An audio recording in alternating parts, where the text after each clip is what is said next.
Party का है, जिसको संबोधित कर रहे हैं पार्टी के राष्ट्रीय अध्यक्ष जेपी नड्डा।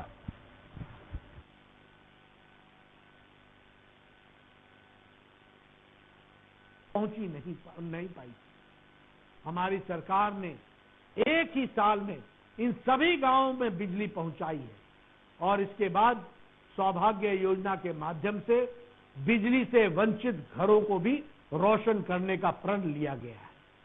इस योजना के माध्यम से अब तक देश भर में 2,62,00,000 घरों को रोशन किया जा चुका है और मुझे खुशी है ये बताते हुए कि उत्तर प्रदेश में सौभाग्य योजना में लगभग 80 लाख घरों में बिजली पहुंचाई गई है।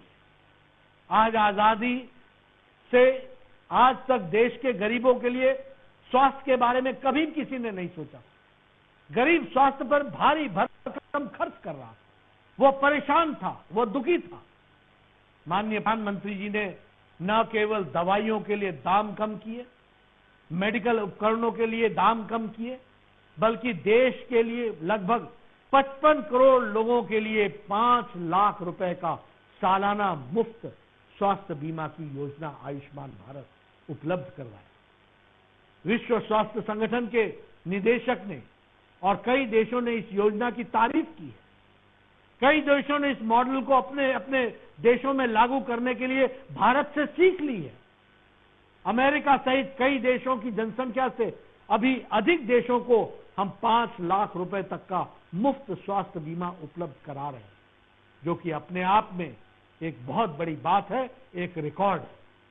अब तक आयुष्मान भारत योजना से लगभग 1,83,00,000 लोग लाभान्वित हो चुके हैं और उत्तर प्रदेश में भी 1.18 करोड़ परिवारों को इसका लाभ मिल चुका है। आदरणीय प्रधानमंत्री जी ने आयुष्मान भारत के माध्यम से उत्तर प्रदेश के लगभग 1.18 करोड़ परिवारों को 5 लाख बीमा कवर दिया, तो योगी आदित्यनाथ जी ने मुख्यमंत्री जन आरोग्य योजना में बीमा कवर के अंतर्गत राज्य के लिए लाख अतिरिक्त लोगों को मुफ्त स्वास्थ्य बीमा दिया है। मोदी सरकार आम जनता के लिए 330 रुपए और 12 रुपए के सालाना मामूली प्रीमियम पर 2 लाख रुपए का जीवन बीमा और दुर्घटना बीमा दिए जाने का प्रावधान किए। माननीय प्रधानमंत्री मुद्रा योजना अब तक बैंकों ने 28 करोड़ से ज्यादा अधिक लाभार्थियों को 15 लाख करोड़ रुपए वितरित किए। इसमें गरीबों, महिलाओं और पिछड़ों को काफी लाभ हुआ। गरीब कल्याण अन्न योजना में देश के 80 करोड़ लोग अब तक लगातार दूसरे साल मार्च से लेकर नवंबर तक अर्थात 9 महीने तक आवश्यक अनाज मुफ्त पहुंचाया गया है। उत्तर प्रदेश में हमारी सरकार भी पीछे नहीं रही है। उत्तर प्रदेश के लगभग 15 करोड़ लोगों के लिए पिछले वर्ष भी मार्च से लेकर के नवंबर तक, दीपावली तक, और इस वर्ष भी मार्च से लेकर के दीपावली तक मुफ्त राशन दिया जा रहा है प्रधानमंत्री गरीब कल्याण अन्न योजना के तहत। उत्तर प्रदेश के लगभग 23 लाख श्रमिक को भरण पोषण के लिए 230 करोड़ की धनराशि दी गई है। पिछले 7 सालों में माननीय प्रधानमंत्री जी नरेंद्र मोदी जी के नेतृत्व में केंद्र की भारतीय जनता पार्टी की सरकार ने अंत्योदय के संकल्प के साथ लोगों के जीवन को आसान और सुरक्षित बनाने के लिए कई कदम उठाए। माननीय प्रधानमंत्री श्री नरेंद्र मोदी जी के नेतृत्व में एक देश में एक संविधान का सपना साकार हुआ। One nation one mobility card, common mobility card योजना शुरू हुई। ई नाम प्लेटफॉर्म के जरिए से one nation one agriculture system की शुरुआत हुई। इसी प्लेटफॉर्म से लाखों किसानों को अब तक लाभ पहुंचा जा चुका है। हमारी सरकार ने one nation one ration card food security act का सपना साकार हुआ है। पूरे देश में कहीं भी कोई हो, उन्हें वही परिवार का राशन कार्ड पर राशन मिलना शुरू हो गया है। हमने पूरे देश को एक सूत्र में जोड़ा है one nation one constitution, one nation one ration card, one nation one agriculture system, one nation one power grid, one nation one health insurance, one nation one fast tag, one nation one tax GST, one nation one exam common entry test eligibility test, one nation one mobility card. ये सब हमारे प्रधानमंत्री नरेंद्र मोदी जी ने किया है। सबका साथ, सबका विकास, सबका विश्वास और सबके प्रयास से लक्ष्य है अंत्योदय से गरीबी का उन्मूलन। धर्म है सेवा ही संगठन हमारे लिए सर्वोपरि रहा है। भारत फोकस है गांव, गरीब और किसान का विकास। हमारी जीरो टॉलरेंस की नीति है आतंकवाद, भ्रष्टाचार के खिलाफ। माननीय प्रधानमंत्री श्री नरेंद्र मोदी जी के मार्गदर्शन में, योगी आदित्यनाथ जी के नेतृत्व में उत्तर प्रदेश ने भी इन 4.5 सालों में विकास की नई गाथा लिखी। समाजवादी पार्टी और बहुजन समाज पार्टी, कांग्रेस की सरकारों ने मिलीभगत के शासन करते हुए केवल एक ही परिवार का भला किया, अपने परिवार का भला। उन्होंने उत्तर प्रदेश की जनता से कोई लेना देना नहीं था। सपा, बसपा, कांग्रेस की सरकारें और उनकी सरकारों में अपराध, भ्रष्टाचार और अराजकता का मिश्रण था। अब योगी जी और मोदी जी की सरकार में विकास की धारा बह रही है। सपा, बसपा, कांग्रेस की सरकार में उत्तर प्रदेश में जनता त्रस्त थी। अपराधी और भ्रष्टाचारी मस्त थे। अब योगी जी और मोदी जी की सरकार में अपराधी और भ्रष्टाचारी पस्त हुए। सपा, बसपा, कांग्रेस की सरकारों में गरीब को वोट बैंक समझा जाता था। हमारी सरकार में उनके सर्वांगीण विकास के लिए हम काम कर रहे हैं। सपा, बसपा में कांग्रेस की सरकारों में जातिवाद, परिवारवाद, तुष्टीकरण की राजनीति चरम सीमा पर थी। अब योगी जी और मोदी जी की सरकार में विकास की राजनीति चल रही है। कोरोना काल में भी सपा, बसपा और कांग्रेस इत्यादि की सभी पार्टियों ने कमरे में बंद रहकर ट्वीट करके और वर्चुअल प्रेस कॉन्फ्रेंस करके राजनीति चमकाई, लेकिन और अपने आप को बंद कमरों में समेट लिया।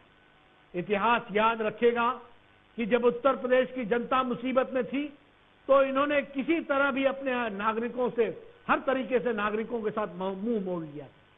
ये योगी आदित्यनाथ जी की सरकार थी। ये भाजपा के कार्यकर्ता थे जिन्होंने न केवल प्रदेश के लोगों की हर जगह मदद की, बल्कि दूसरे राज्यों के आए हुए प्रवासियों की भी मदद की। योगी आदित्यनाथ जी के नेतृत्व में आज उत्तर प्रदेश देश में विकास के 44 योजनाओं में सबसे आगे। टेस्टिंग और वैक्सीनेशन में यूपी नंबर 1 पर है। यह हम सबके लिए गौरव की बात है कि यूपी में विकास के लिए जितना काम योगी आदित्यनाथ जी की सरकार ने 4 सालों में कर दिखाया है, क्या इसका आधा भी समाजवादी पार्टी और बहुजन समाज पार्टी और कांग्रेस के 7 सालों में किया है?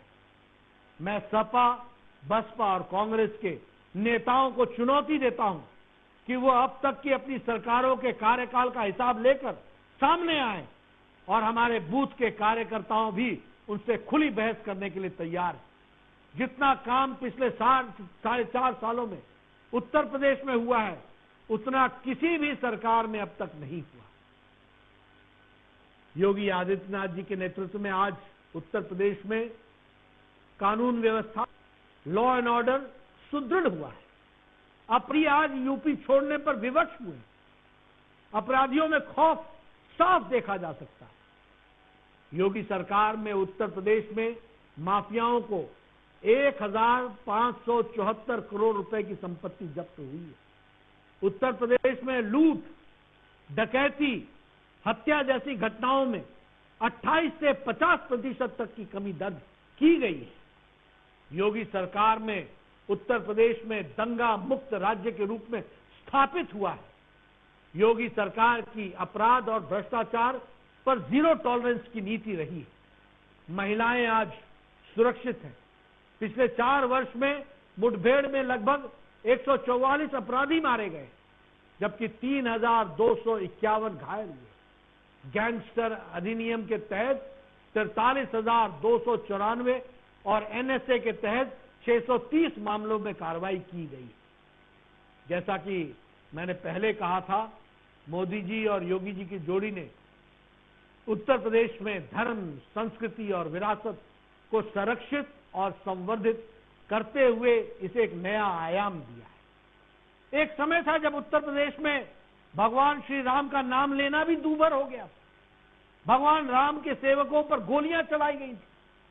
कांग्रेस ने तो भगवान श्री राम का अस्तित्व को ही मानने से इनकार कर दिया था। आज सपा, बसपा और कांग्रेस सुविधा की राजनीति करने लगे। आज 500 वर्षों के बाद अयोध्या में रामलला जन्मभूमि का भव्य निर्माण का काम हुआ है, तो माननीय प्रधानमंत्री श्री नरेंद्र मोदी जी के प्रयासों से हुआ। सपा, बसपा, कांग्रेस के बताए उनकी सरकारों में भगवान श्री राम के भव्य मंदिर क्यों नहीं बनाया गया? क्यों वहां विंध्यवासिनी का कॉरिडोर और व्रज तीर्थ का चित्रकूट धाम के विकास का बोर्ड नहीं बनाया गया? योगी सरकार में प्रयाग राज्य में दिव्य कुंभ, भव्य कुंभ का सफल आयोजन हुआ, जिसके संपूर्ण विश्व में सराहना हुई। भगवान श्री राम की नगरी में अयोध्या में दीपोत्सव शुरू हुआ, तो लीलाधारी श्री कृष्ण नगरी मथुरा में कृष्णोत्सव शुरू हुआ। वाराणसी में देव दीपावली मनाने की परंपरा पुनः शुरू हुई है, तो वाराणसी में 80 घाट से राजघाट तक क्रूज बोट, श्री काशी विश्वनाथ मंदिर वाराणसी का विस्तारीकरण और सौंदर्यकरण दोनों ही हो रहा है। गाजियाबाद में कैलाश मानसरोवर भवन का निर्माण हो रहा है। प्रधानमंत्री श्री नरेंद्र मोदी जी देश के $5 ट्रिलियन की इकोनॉमी बनाने का लक्ष्य रख करके चले। योगी जी ने उत्तर प्रदेश को $1 ट्रिलियन की अर्थव्यवस्था बनाने का लक्ष्य निर्धारित किया है। जनता के आशीर्वाद से देश की $5 ट्रिलियन और उत्तर प्रदेश की $1 ट्रिलियन की अर्थव्यवस्था बनाने का सपना साकार होगा। मैं यहां बताना चाहता हूं, मैं 1998 से प्रदेश का मंत्री रहा, बाद में मैं केंद्र में मंत्री बना। जब भी कोई आंकड़े आते थे तो उन आंकड़ों में निराशाजनक हमको स्थितियां देखने को मिलती थी, और जब हम पूछते थे कि ये निराशाजनक आंकड़े क्यों हैं, जब हमारा हिमाचल प्रदेश, जब हमारा देश आगे बढ़ रहा है तो ये निराशाजनक आंकड़े क्यों हैं, तो बताया जाता था कि ये बीमारू राज्यों के कारण है। और बीमारू राज्यों में उस समय बिहार, राजस्थान, उत्तर और यू जो जोड़ा जाता था वो उत्तर प्रदेश के लिए जोड़ा जाता। लेकिन आज मुझे खुशी है कि योगी जी के नेतृत्व में आज उत्तर प्रदेश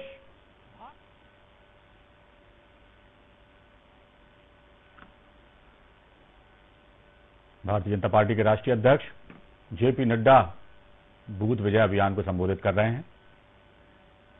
इस मौके पर उन्होंने केंद्र सरकार द्वारा की जा रही विकास कार्यों की गति की जानकारी दी और उपलब्धियों के बारे में बताया, और किस तरह से उत्तर प्रदेश में निरंतर विकास का पहिया घूम रहा है इस बारे में जानकारी दी। इस कार्यक्रम में उत्तर प्रदेश के मुख्यमंत्री योगी आदित्यनाथ भी विशेष तौर पर मौजूद रहे। बुलेटिन में फिलहाल इतना ही। दीजिए इजाजत, बने रहिए आप हमारे साथ। खबरों का सिलसिला लगातार जारी है। नमस्कार।